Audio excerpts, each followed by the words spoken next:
Hello friends, మనం ఈరోజు న్యాయ సమీక్షాధికారం అనే కొత్త అంశాన్ని గురించి తెలుసుకోవడం జరుగుతుంది. ఏంటి న్యాయ సమీక్షాధికారం అంటే?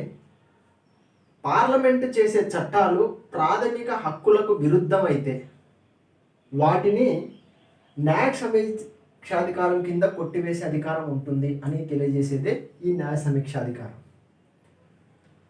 ఎందుకు ఈ న్యాయ సమీక్షాధికారం అవసరం ఉంది అంటే, పార్లమెంటు చేసే చట్టాలు మనం చెప్పుకున్నటువంటి ప్రాథమిక హక్కులకు విరుద్ధమైతే వాటిని రద్దు చేయవచ్చు అనే ఉద్దేశంతో దీనిని తెలుసుకోవడం జరుగుతూ ఉంది.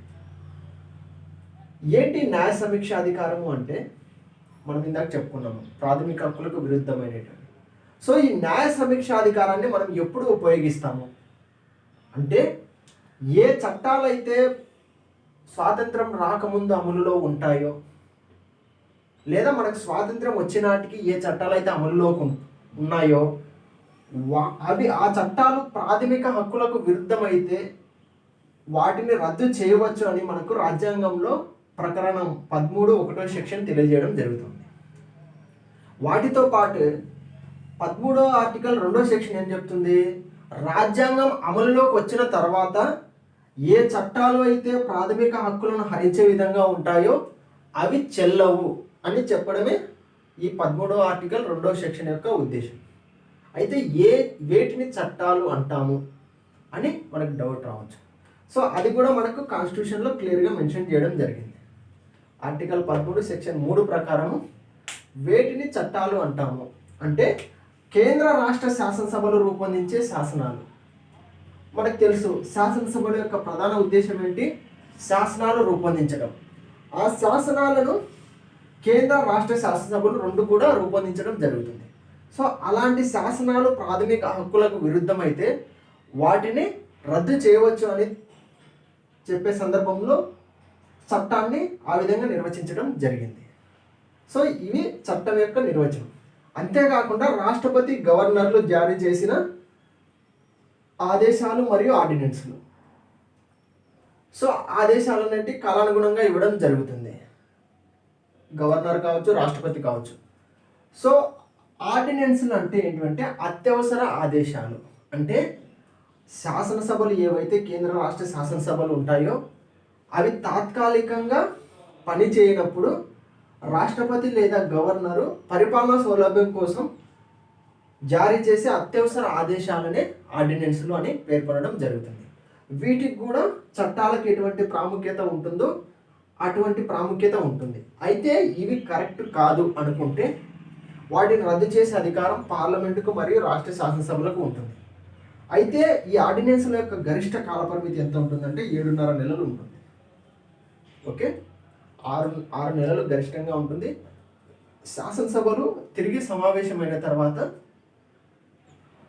6 వారాల పాటు అవి అమల్లో ఉండటం జరుగుతుంది.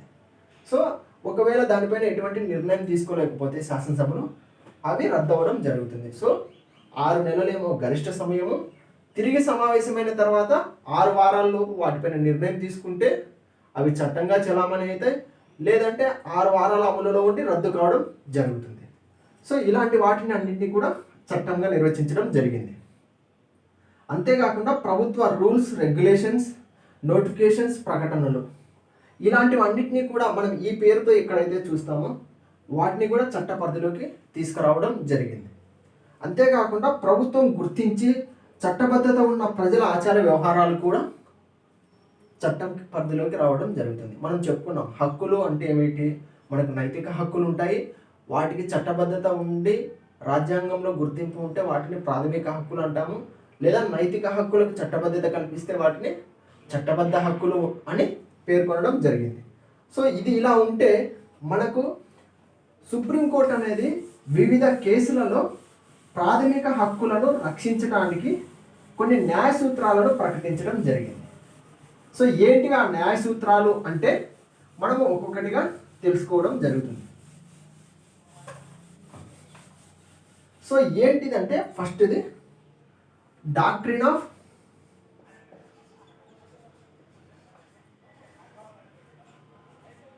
సెవరబిలిటీ.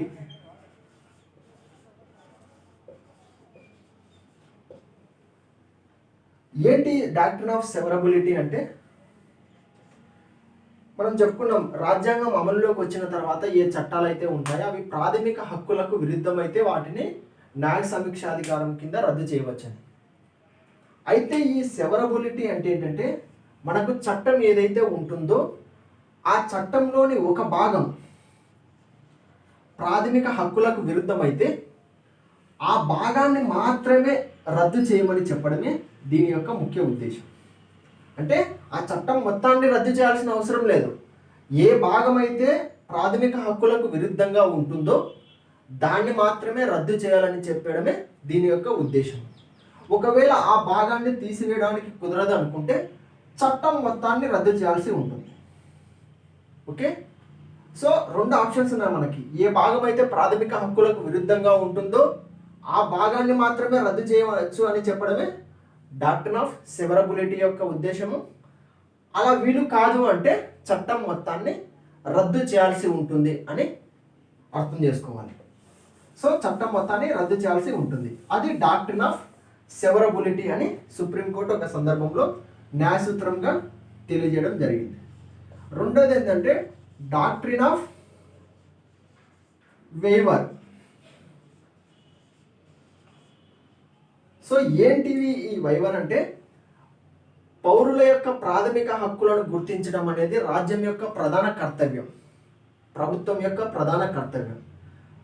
వ్యక్తులకి వారి యొక్క హక్కులపై అవగాహన ఉన్నా లేకున్నా వారు ఆ హక్కులను వదులుకోవడానికి అవకాశం లేదు అని తెలియజేయడమే ఈ డాక్ట్రిన్ ఆఫ్ వైవర్ అనే న్యాయసూత్రం యొక్క ఉద్దేశం. సో దీని ప్రకారం ఏంటంటే, పౌరులకు ప్రాథమిక హక్కులపై అవగాహన ఉన్నా లేకున్నా వాళ్ళు ప్రాథమిక హక్కులను వదులుకోవడానికి వీలు లేదు అని చెప్పడమే ఈ న్యాయసూత్రం యొక్క ఉద్దేశం. సో దీనిని బసవేశ్వరనాథ్ వర్సెస్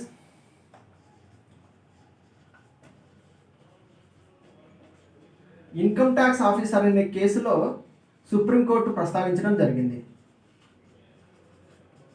ఓకే, ఈ కేసు సందర్భంగా ఈ డాక్ట్రిన్ ఆఫ్ వైవర్ అనే న్యాయసూత్రాన్ని సుప్రీంకోర్టు తెలియజేయడం జరిగింది. సో ఇది ఇలా ఉంటే ఇంకొక సూత్రం ఏంటంటే డాక్ట్రిన్ ఆఫ్ ఎక్లిప్స్.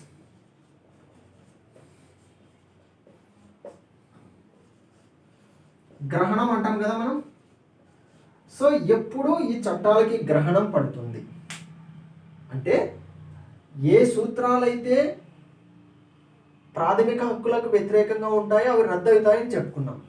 సో మనం ఇందాక 13వ ఆర్టికల్ 1వ సెక్షన్ ప్రకారం కొంత అంశాన్ని తెలుసుకోవడం జరిగింది, అంటే పాత చట్టాలు రద్దు అవుతాయని. సో ఈ న్యాయసూత్రం అనే అంశంలో అంబికా మిల్స్ మరియు వర్సెస్ గుజరాత్ కేసులో, మరి ఒక కేసులో ఉత్తరప్రదేశ్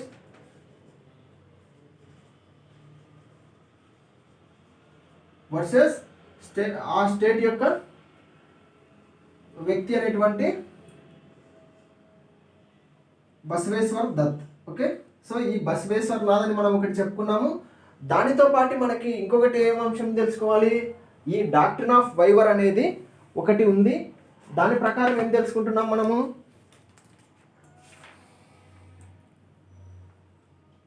దీప్ చంద్. ఓకే, దీప్ చంద్ వర్సెస్ ఉత్తరప్రదేశ్ అనే కేసులో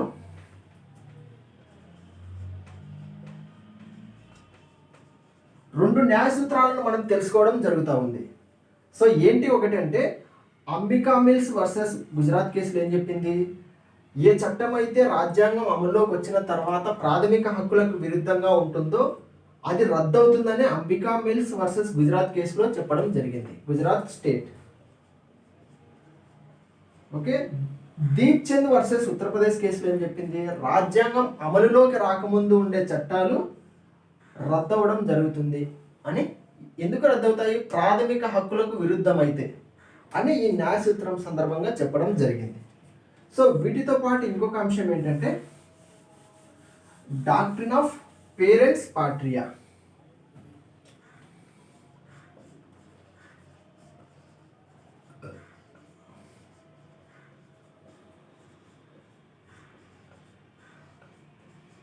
సో ఇవన్నీ లాటిన్ పదాలండి. సో దీని ప్రకారం ఏంటంటే బాల నేరస్తులకు సంబంధించిన న్యాయ వ్యవహారాలను పరిశీలించేటప్పుడు ఈ సూత్రాన్ని పాటించాలని పేర్కొనడం జరిగింది. అంతేకాకుండా తల్లిదండ్రులు పిల్లల వ్యవహారాలను చూడలేనప్పుడు రాజ్యమే ఆ బాధ్యతను స్వీకరించాల్సి ఉంటుందని ఈ డాక్ట్రిన్ ఆఫ్ పేరెంట్స్ ప్యాట్రియా అనే న్యాయ సూత్రం సందర్భంగా సుప్రీంకోర్టు అనేది తెలియజేయడం జరిగింది. సో ఇవన్నీ కూడా న్యాయ సమీక్షకు సంబంధించిన న్యాయ సూత్రాలు. సో ఇది న్యాయ సమీక్షకు సంబంధించిన వివరణ. Thank you.